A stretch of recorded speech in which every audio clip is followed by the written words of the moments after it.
Hello అండి, welcome to Bhagyalakshmi kitchen. ఏమండి, ఈరోజు మన రెసిపీ అండి చిత్రాన్నం చేసుకునే విధానం చూద్దామండి. ఏమండి చూడండి, అన్నము మనకు సరిపోను తీసుకున్నానండి.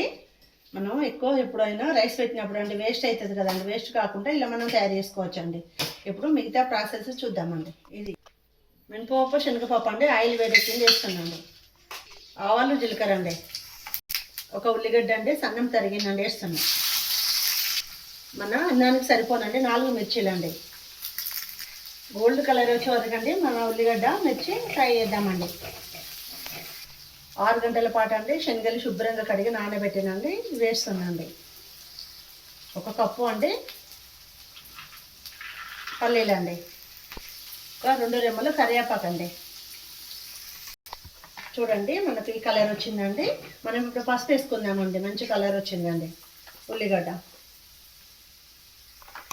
ఏమండి చిటికడు సరిపోతుందండి. పసుపు మంచి కలర్ వస్తుందండి.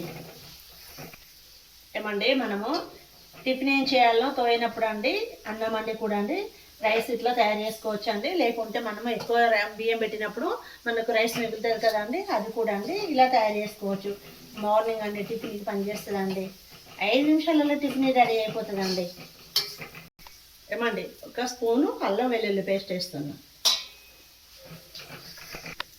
ఏమండి ఇప్పుడు మనం పోపును వేసుకున్నాం కదండి, మన అన్నాన్ని ఇందులో వేసుకొని మొత్తం మిక్స్ చేద్దామండి. దీన్ని చిత్రాన్నం అంటారండి, పోపు అన్నం అంటారండి. ఏమండి రాయలసీమ ఆంధ్రలో దీనిని చిత్రాన్నం అంటారండి, తెలంగాణలో పోపు అన్నం అంటారండి. దీనిని రుచికి సరిపోనండి సాల్ట్ వేసుకుందామండి. ఏమండి మన అన్నం రెడీ అయిందండి. మనము వైట్ రైస్ ఉన్నప్పుడే నిమ్మరసం కలపాలండి. అందుకనే కొంచెం చల్లారేదాకా వేడి చేద్దామండి. ఇందులో మనం నిమ్మరసం వేద్దామండి. వేడిలో వేయొద్దండి నిమ్మరసం. వేడిలో నిమ్మరసం వేస్తే అండి కొంచెం టేస్ట్ వేరే వస్తుందండి, బాగుండదు. చల్లారినాక వేద్దామండి మనం.